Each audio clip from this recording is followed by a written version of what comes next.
desse Dia Mundial de Luta contra o Câncer, vamos tratar do assunto com os profissionais que lidam diretamente com os nossos pacientes. Atualmente, o Hospital Evangélico conta com 1.200 pessoas em tratamento, entre quimioterapia, radioterapia e hormonoterapia. Referência nessa patologia, tanto clínica quanto cirúrgica, em todo o sul do Espírito Santo. Estão presentes aqui conosco nesta live o médico radiooncologista, diretor clínico do Hospital Evangélico, Dr. Bruno Rezende, a enfermeira residente no eixo e atenção ao câncer, Amanda Cristina, a fisioterapeuta Dayana Meneghelli, a psicóloga especialista Rosita Gaspar e o médico urologista Dr. Hernani Alves. Eles vão conversar conosco um pouquinho sobre a luta do paciente contra esta doença que afeta tantas pessoas em todo o mundo. Doutor Bruno, bom dia. Eu queria que o senhor começasse explicando um pouco para a gente, falando um pouco do quão grandioso é o serviço do Hospital Evangélico, o serviço de oncologia. Bom dia, Denise. Bom dia a todos vocês que nos assistem. Eu sempre digo, Denise, que é uma honra enorme para mim integrar essa equipe da oncologia do Hospital Evangélico, não apenas por oferecer um serviço de qualidade, mas também por oferecer um serviço com a integralidade do tratamento. O Hospital Evangélico hoje é um serviço completo de oncologia, né, de adulto. Nós atendemos praticamente todas as patologias e temos a integralidade do tratamento aqui dentro do hospital, desde a cirurgia até a quimioterapia, a radioterapia. Então nós conseguimos deixar o paciente integralmente dentro da instituição, resolver todo o ciclo do tratamento e, posterior a isso, o segmento, com os nossos mais variados especialistas. Então o hospital hoje tem um serviço singular para o sul do estado e certamente equiparável aos grandes centros do país. Doutor Bruno, quando o senhor fala em integralidade, gostaria que o senhor dissecasse um pouco mais. Nós oferecemos aqui a quimioterapia, a radioterapia e outros serviços também importantes que só o Hospital Evangélico oferece para todo o sul capixaba. Sim, a integralidade, inclusive é um preceito do SUS, né, que o doente seja visto de maneira integral, o paciente oncológico e todas as outras patologias também sejam vistos da forma mais integral possível, né? E o tratamento oncológico, ele da parte médica se baseia basicamente num tripé, né? Que é a cirurgia, a radioterapia e a quimioterapia. Obviamente que esses tratamentos, eles nem sempre são utilizados nesse tripé. Eventualmente, pacientes podem só operar, ou só fazer quimioterapia, ou só fazer radioterapia, mas a disposição desses tratamentos, ela deve existir sempre, tá certo? A possibilidade desses tratamentos deve existir sempre. Afora isso, tem todo um conjunto de tratamento que o Hospital Evangélico também dispõe, e ele é tão importante quanto e essencial para que esse tripé funcione, que é a equipe multidisciplinar, tá certo? Então, aqui as meninas estão do meu lado, fazem parte, compõem a nossa equipe multidisciplinar, e nós temos, além disso, né, os profissionais contratados, os staffs. A gente também tem a residência multiprofissional. E isso é importantíssimo para que os nossos profissionais mantenham um aprimoramento continuado e contribuam com a sociedade, formando profissionais adequados para o mercado, né? Até porque o Hospital Evangélico tem esse compromisso de formar profissionais e alimentar o mercado capixaba com pessoas capacitadas a atender o paciente oncológico. Então, nós, além de oferecermos o tratamento adequado, a gente também possibilita que as outras instituições cresçam junto, oferecendo os nossos profissionais formados dentro da instituição. É importante que o doutor Bruno falou na questão da equipe multidisciplinar. Nós daqui a pouco vamos conversar com cada uma dessas profissionais que está aqui conosco, mas eu gostaria de voltar a um assunto, doutor, que é muito importante. A gente vê a mídia nacional recorrentemente falando das filas homéricas de pacientes que vivem numa súplica em busca do tratamento oncológico. E aqui no Hospital Evangélico, doutor, a gente tem ainda também essa honra de poder dizer que o paciente, tão rápido o diagnóstico é feito, tão rápido ele começa o tratamento. Isso é muito importante porque estamos salvando muitas vidas, né? Como está hoje essa condição aqui no hospital? Sem dúvida, gente, é importante saber, gente, que hoje nós estamos vivendo, por exemplo, o momento do Covid, né? A gente fala muito no Covid, vamos falar hoje também sobre o Covid, mas alguns dados para vocês refletirem, né? No Brasil, em 2020, são esperados mais de 600 mil novos casos de câncer. Mais de 600 mil novos casos de câncer.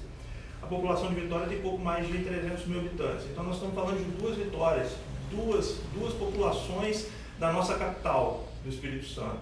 Então é muita gente. E nós estamos falando de uma doença que pode ter uma letalidade absolutamente alta. E essa absolutamente alta é diretamente relacionada com o momento do diagnóstico e do momento do acesso ao tratamento, né? Então eu tenho muito orgulho de dizer, Denise, sempre bati no peito em relação a essa questão. Eu sou coordenador do serviço de radioterapia do Hospital Evangélico e desde que eu cheguei nós fomos fila zero. Então, para o paciente SUS, um paciente que em muitas localidades do Brasil morrem antes de ter acesso ao tratamento. Então, o Hospital Evangélico nos permite isso. Um acesso, além de adequado, um acesso rápido ao tratamento. É bem verdade que, por desinformação, apesar de toda a mídia envolvida, né, em relação ao rastreio com o Novembro Azul, o doutor Hernani é uma peça singular no desenvolvimento desse movimento aqui no sul do estado, um colega que eu tenho o prazer e a honra de trabalhar com ele, e o Outubro Rosa, né, que a nossa equipe de oncologia também toma frente nessa bandeira. Então, apesar disso tudo, a desinformação ainda é muito grande. E o paciente mais carente tem dificuldade no acesso primário. Esse, inclusive, é fruto de uma política de saúde que o governo do estado tem desenvolvido, de fortalecer a atenção primária, que eu concordo, inclusive, eu acho que ali é que a gente perde ainda muitas vidas, porque o diagnóstico, como eu disse anteriormente, ele é importante que seja feito e quão mais breve possível. Doença que a gente cura é doença diagnosticada cedo. Então, a gente tem que melhorar a atenção primária, esse trabalho tem sido feito, mas quando esse diagnóstico é feito, nós estamos aqui de pé à ordem para receber a demanda que a população capixaba ofertar para a gente. Por falar nisso, agora eu vou passar a pergunta do Dr. Hernani. Se você que está nos ouvindo tiver alguma pergunta, por favor, pode mandar no message ou no direct. Dr. Hernani, a gente sabe que preconceito e desinformação são dois elementos altamente nocivos ao diagnóstico da doença e possivelmente e consequentemente ao tratamento. O senhor, como urologista, tratando especificamente dos homens, né? Isso ainda está muito em voga? Os homens ainda estão com muito preconceito em relação aos exames preventivos ou esse cenário já mudou um pouco? Bom dia a todo mundo que está nos assistindo, Denise. Realmente é uma luta diária, né? O Bruno está falando do Novembro Azul, que a gente participa aí junto, mas tem que lembrar que, né, não pode lembrar disso só em novembro, né? Tem que lembrar durante todo o ano, toda a sua vida, o homem tem que se cuidar da sua saúde, né? A gente, além do preconceito, né, a gente tem um problema também de acesso aos homens a se cuidar, né? Tem que procurar o urologista? Tem, mas tem que procurar também um clínico para fazer os exames básicos, ver a pressão, né? Isso às vezes é feito lá na atenção básica que já foi falado aí, e infelizmente, né, fazendo até um paralelo, né, com o Covid hoje, né, a gente não tem como dar acesso a todos esses homens. Nem todo homem tem acesso, tem plano de saúde ou tem mesmo dinheiro para fazer uma consulta anual com o seu clínico, com o seu urologista. E infelizmente nos últimos anos, na parte de urologia, foi divulgado que nem todo homem precisa fazer um exame de próstata. Isso é uma questão que deixa a Sociedade Brasileira de Urologia muito preocupada e nos deixa muito triste, porque a gente tem um embasamento para afirmar que todo homem deve fazer o exame de próstata a partir dos 50 anos. Né? Foi vendido uma visão de que não há necessidade de todos os homens fazer se o PSA estiver baixo, mas isso não é verdade. Né? Na verdade, isso aí está resolvendo um problema social. Assim como hoje a gente não tem como fazer o exame para todo mundo, para saber se teve Covid ou não, né? Esse problema do PSA e do acesso ao urologista também é uma coisa crônica, né? Hoje é um problema agudo, né? Um problema que com certeza vai ter uma fase e vai passar. Mas o que a gente luta é principalmente pela conscientização, né? As mulheres são mais conscientes, as mulheres correm atrás de se cuidar. Tem que fazer o exame de mama, eu tenho direito, eu vou lá atrás. A mulher grita, né? Talvez isso não acontece quando o homem não grita. A mulher abaixa mesmo, né? Quando quer alguma coisa, ela corre atrás de alguma forma vai acabar conseguindo. Mas o homem não, o homem geralmente é mais passivo com isso, até mesmo porque se sente constrangido. Então são duas coisas que a gente tem que lutar, né? não só o preconceito, mas também o sistema, o funcionamento do sistema. E isso é a nossa luta do dia a dia, né? Lembrando que em novembro a gente faz um barulho maior, porque a gente aproveita o mês que é voltado para o combate e a prevenção do câncer de próstata. Ok, doutor. Agora a gente vai começar então com as meninas. Eu começo perguntando para a nossa psicóloga Rosita. Rosita, qual é o trabalho da psicologia junto aos pacientes que fazem tratamento oncológico aqui conosco no ESI? Bom dia, Denise, bom dia a todos. A gente sabe que o diagnóstico de câncer, ele traz muitas mudanças na vida do paciente e também da sua família, né? Diversas situações novas surgem todos os dias com o diagnóstico. Quando a gente fala no contexto da psicologia, a gente tem sentimentos como angústia, ansiedade, medo, fantasias e muitos outros. Todos esses sentimentos em conjuntos, se eles são ignorados diante do diagnóstico de câncer, esse paciente ele pode ter uma alteração significativa na sua qualidade de vida e na da família também. A psicologia no contexto oncológico, ela vem trazer essa possibilidade de reestruturação dessa pessoa adoecida no contexto do tratamento, da família, essa reestruturação familiar que é muito importante.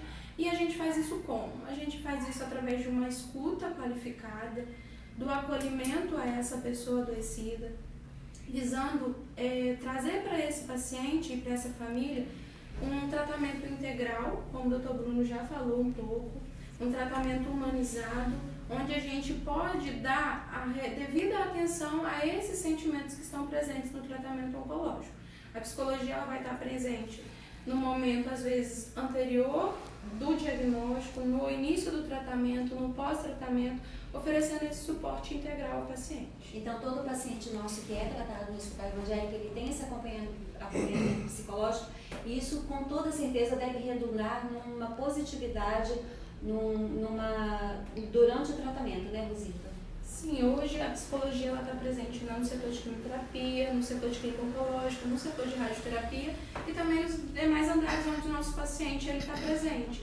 A gente percebe que com o acompanhamento psicológico a gente consegue minimizar os impactos sofridos por esses pacientes no decorrer do tratamento. Agora eu pergunto para a Amanda, nossa enfermeira que também trabalha na ponta, nas enfermarias oncológicas. Amanda, qual a importância, qual é o papel da enfermagem, especificamente hoje falando dos nossos pacientes oncológicos? Qual é a sua vivência, o que você percebe nessa sua experiência aqui no Hospital Evangélico? Bom dia, Denise, bom dia a todos. Falando um pouco da enfermagem, considero o enfermeiro e toda a equipe de enfermagem como elo fundamental da equipe multidisciplinar. O profissional que está na linha de frente ali com todos os pacientes e passa por todas as fases de tratamento desse paciente, desde o diagnóstico até na cirurgia, radioterapia, quimioterapia, na enfermaria, acompanhando toda a fase de tratamento medicamentoso e também na parte de cuidados paliativos também que é proporcionado para esses pacientes. Então, consideravelmente é o profissional que vai estar conseguindo, estar direcionando o atendimento para as várias especialidades multiprofissional que a gente tem. Então, a gente consegue estar reconhecendo qual que é a demanda que esse paciente precisa e direciona o atendimento. Então, é de fundamental importância, o enfermeiro e a equipe, coloco aqui toda a equipe de enfermagem, incluindo os técnicos de enfermagem, porque são os profissionais que vão prestar assistência direta mesmo para os pacientes e conseguir estar avaliando quais são as necessidades e direcionando esse cuidado. Agora eu faço a pergunta para a nossa fisioterapeuta, A gente sabe que a fisioterapia também nesse contexto do paciente oncológico tem uma especificidade muito importante. Daiane, conta também um pouquinho para a gente o quão grandioso, o quão importante é esse serviço que o Hospital Evangélico presta a todos os seus pacientes. Bom dia a todos. A fisioterapia no âmbito oncológico, ela atua um pouquinho diferente daquele contexto generalista que a gente conheceu, do torção do pé ou da reabilitação neurológica. Quando a gente vai falar então de fisioterapia oncológica, a gente fala de processos de reabilitação e diminuição de sinais e sintomas do tratamento oncológico. Então, se o paciente passou por uma cirurgia oncológica, ele tem uma reabilitação específica a ser feita. Se ele vai fazer um tratamento com o Dr. Bruno na radioterapia, há sinais e sintomas que podem acontecer em decorrência do tratamento radioterápico. Se ele for fazer uma cirurgia com o Dr. Hernani, há sinais e sintomas decorrentes do próprio tratamento. Então, inicialmente, a gente parte como base do tratamento proposto pelo médico assistente, seja ele o cirurgião, seja ele o clínico, seja ele o radioterapeuta. E baseado nisso, então, a gente consegue traçar protocolos que melhorem o desempenho físico. E aí essa é a parte bem legal da fisioterapia oncológica, porque quando a gente fala de desempenho físico, a gente fala de diminuição de comorbidades, consequentemente, maior oferta de tratamento para esse paciente. Então, o impacto é direto no tratamento, no desempenho e nas condições de vida. Então, esse paciente ele precisa estar vivendo, caminhando, comendo e tendo possibilidade de ter vida com a família dele. Ok. Nós recebemos uma pergunta direcionada ao Dr. Hernani. Doutor, o nosso acompanhante pergunta: somente o exame de sangue já é suficiente para o diagnóstico de câncer de próstata? Denise, foi o que eu estava falando anteriormente. O exame de sangue é um dos pilares para o diagnóstico, né? O diagnóstico do câncer de próstata, ele é feito através do exame de sangue, sim, associado ao exame de toque retal, né? Um completa o outro. Não tem um que é mais importante que o outro, né? Logicamente que quando o PSA quanto mais alto, pior, né? Maior chance de maior suspeita em relação ao câncer. Mas o exame digital também, ele nos ajuda muito quando a gente detecta alguma área endurecida, algum nódulo na próstata, ou às vezes dor, que pode dar sinais de infecção.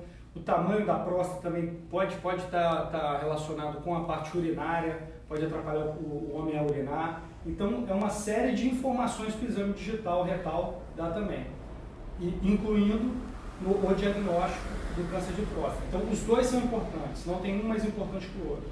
Um completa o outro, o exame de sangue e o exame de toque retal. Tá. Doutor Bruno, acho que essa pergunta o senhor pode responder. Meu pai faz tratamento de câncer e gostaria de saber se tem previsão de quando voltará o acompanhamento médico. Na verdade, o acompanhamento não parou, né, doutor? O que aconteceu foi que os segmentos de pacientes de longo prazo foram suspensos a princípio, sim, para diminuir o fluxo de pessoas que transitam no hospital, evitar a famosa aglomeração por conta da Covid-19, tá certo, Denise? Os tratamentos primários as primeiras vezes e todas as intercorrências que esses pacientes porventura tiverem estão sendo assistidas pelos nossos profissionais do ESI. Os serviços de oncologia, de cirurgia oncológica, de radioterapia continuam funcionando na íntegra.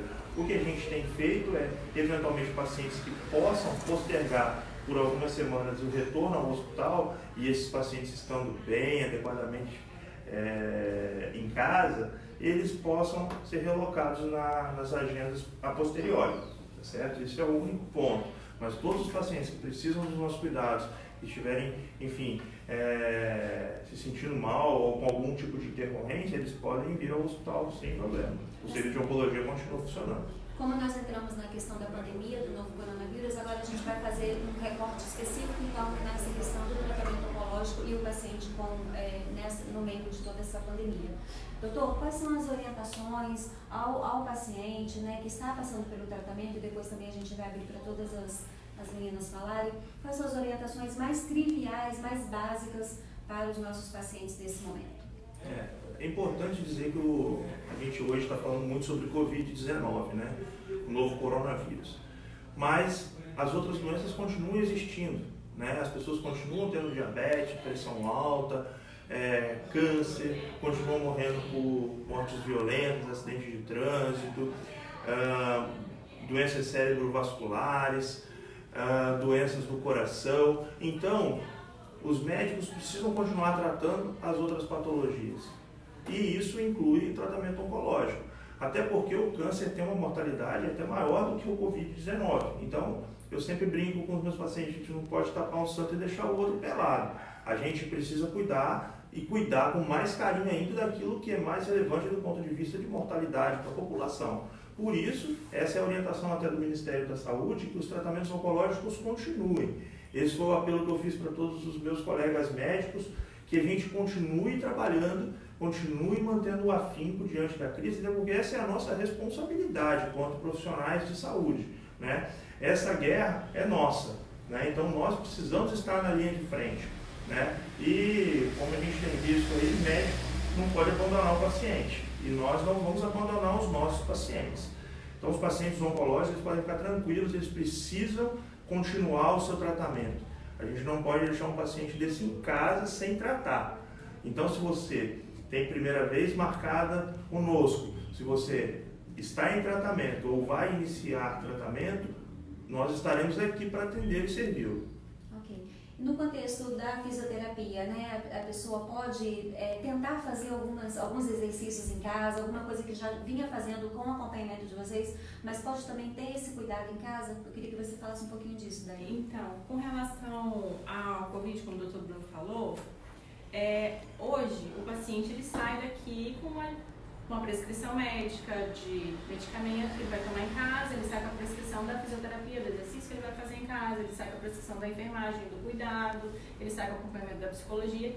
E a única diferença que há, de fato, nessa prescrição é o cuidado da socialização. Então, neste momento, quando eu vou orientar um paciente, por exemplo, a realizar uma atividade física, eu não vou pedir para ele ir para a rua fazer uma caminhada. Eu vou pedir para ele caminhar dentro de casa, na varanda, no terraço, de um cômodo para o outro. Porque o que importa é seguir a orientação, mesmo que ela seja feita dentro de casa.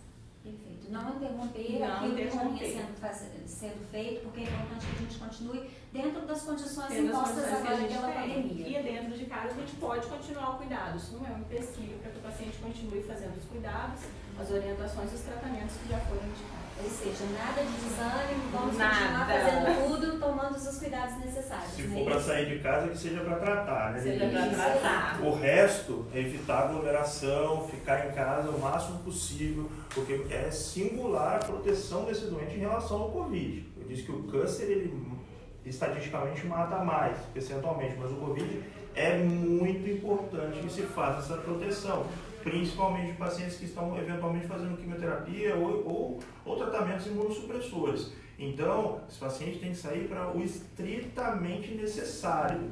E nós estamos falando de necessário, tratamentos oncológicos. Então, isso não é para ir para a festa do vizinho, para nenhum tipo de aglomeração. Isso é para ir para uma coisa que é estritamente necessária. Então, a sua orientação está perfeita. Continuar se cuidando dentro de casa. Dentro de casa. E a gente tem visto muitas pessoas na rua, inclusive alguns colegas dizendo que os idosos querem ir para a rua porque dão sentido, porque se acham úteis indo à rua. Por favor, se você é idoso, está no fator de risco, peça o seu filho para ir, peça o seu neto para ir, se proteja, não é isso? Com certeza. E Amanda, eu gostaria que você falasse um pouquinho então também dentro desse contexto da Covid-19, né? Quais são os cuidados básicos, elementares que o paciente oncológico tem que ter, de acordo com as prescrições e regras que vocês da enfermagem têm colocado? Sim. Então, as medidas para poder estar essa prevenção mesmo, né, do Covid-19 são as medidas universais para os pacientes, que são a lavagem das mãos corretamente, todas as vezes que tocar em alguma superfície, não tocar nos olhos, não tocar no rosto, em nenhuma área de mucosa mesmo. E tomar um cuidado até mesmo com a alimentação desses pacientes. É muito importante, a gente fala muito da questão da imunidade, e um paciente oncológico ele já está com a imunidade mais baixa, então a gente chama eles de são imunossuprimidos. Então, pensa como uma alimentação também tem que ser uma alimentação regular. Então, aproveitar que está em casa e tentar se alimentar da melhor forma. A gente sabe que a quimioterapia causa uma debilidade no paciente, ele dificulta um pouco a alimentação, mas tem que investir numa alimentação adequada para poder estar aguentando o organismo. Porque a gente está com uma doença ativa no organismo e o tratamento não vai parar. Então, a gente tem que conseguir estar revertendo isso com as medidas de prevenção. Então, são as medidas universais, né, usando os EPIs necessários, as lavagens das mãos e cuidar mesmo do organismo como um todo, hidratação e alimentação. Obrigada. Rosita, algum tipo de meditação, algum tipo de técnica, algum tipo de indicação que nesse momento um paciente impedido de ir ao consultório, impedido de estar diretamente, fisicamente com o psicólogo, alguma orientação para que ele possa também estar se cuidando em casa? Então, Denise, no contexto dos pacientes hospitalizados, internados, a gente continua fazendo o atendimento a esses pacientes, obedecendo, claro, as orientações da Organização Mundial de Saúde. E o que a gente observa muito nesse momento da pandemia a gente fala-se muito do medo, da ansiedade que esses pacientes podem estar vivenciando. Uma coisa que a gente observa é que o medo, ele faz parte da vida do indivíduo, ele é importante para a sobrevivência, só que nesse momento, principalmente quando a gente fala de paciente oncológico, ele escuta muito nas informações, na mídia, de que ele é o grupo de risco, então que ele é o principal afetado. Então a gente trabalha com eles, a gente tem sim técnicas para trabalhar com o paciente. No contexto da ansiedade, a gente pode fazer técnicas de respiração com o paciente, a gente pode orientar ele a fazer isso em casa. A gente também orienta na filtragem dessas informações, senão o paciente ele fica o tempo todo ali buscando informação e ele não consegue filtrar aquilo ali, não consegue conversar às vezes com o médico para tirar uma dúvida e ele acha que tudo que está na internet se enquadra a ele e isso pode potencializar sintomas como medo e ansiedade. Então, no geral, a gente continua fornecendo esse acolhimento aqui no hospital, a gente está com o ambulatório suspenso e a gente vai fornecendo essas orientações. Técnicas de respiração que ajudam muito no controle da ansiedade e escutando o que significa esse momento para cada paciente. Obrigada, doutora Hernani. O paciente que faz o acompanhamento, né, especificamente na sua especialidade, queria que o senhor deixasse uma mensagem para ele e reforçasse tudo que já foi dito para que a pessoa não interrompa o seu tratamento, que tenha cuidado e que a gente respeite mais do que nunca, né, a vida uns dos outros nesse momento. Acho que foi bem colocado aí pelos colegas aí em relação a todo o cuidado que deve ser feito. Eu só vou ressaltar um pouquinho em relação à parte cirúrgica, né, que o paciente pós-cirúrgico ele é um paciente muito suprimido também. Geralmente uma coisa mais aguda, mais curta, uma fase mais curta, mas que também deve ser levado em conta. Mas de uma forma geral a gente tem mantido as cirurgias, né, principalmente as que são mais prioritárias, de doenças mais agressivas e alguns poucos casos a gente tenta deixar um pouquinho mais para frente, quando dá para levar e quando não tem tanta necessidade dessa urgência. E a gente está à disposição aí, né, Denise, para continuar atendendo, assim como o Bruno falou, a gente não parou, a gente está sabendo priorizar isso aí. E me sinto feliz de poder fazer parte desse grupo aqui também, né, e fazer parte da instituição, né, que é uma referência e que consegue atender o paciente com excelência. Obrigada. Para finalizarmos, nós já estamos aqui nos momentos finais. Existem outros profissionais, outras especialidades, como assistente social, que também faz parte dessa equipe multidisciplinar, o farmacêutico, que não puderam estar aqui conosco. Eu passo para o Dr. Bruno e ele vai fazer o encerramento para a gente dessa live. Então, eu espero que você tenha aproveitado bastante o assunto e dizer que nós estamos juntos, né, Dr. Bruno? O Hospital Evangélico é um parceiro seu, principalmente do paciente, da família, que faz o tratamento oncológico, Dr. Bruno. Com certeza, Denise. Nesse momento de luta, a receita da vitória é a união. Então, cuide de si, cuide da sua família e fique em casa. E você, paciente com câncer, fique tranquilo, porque nós vamos estar juntos de vocês. O Hospital Evangélico segue com a sua missão de valorizar a vida dos seus pacientes, de valorizar o sul do Espírito Santo, e podem estar certos de que nós não vamos abandonar vocês em momento algum. Estamos juntos.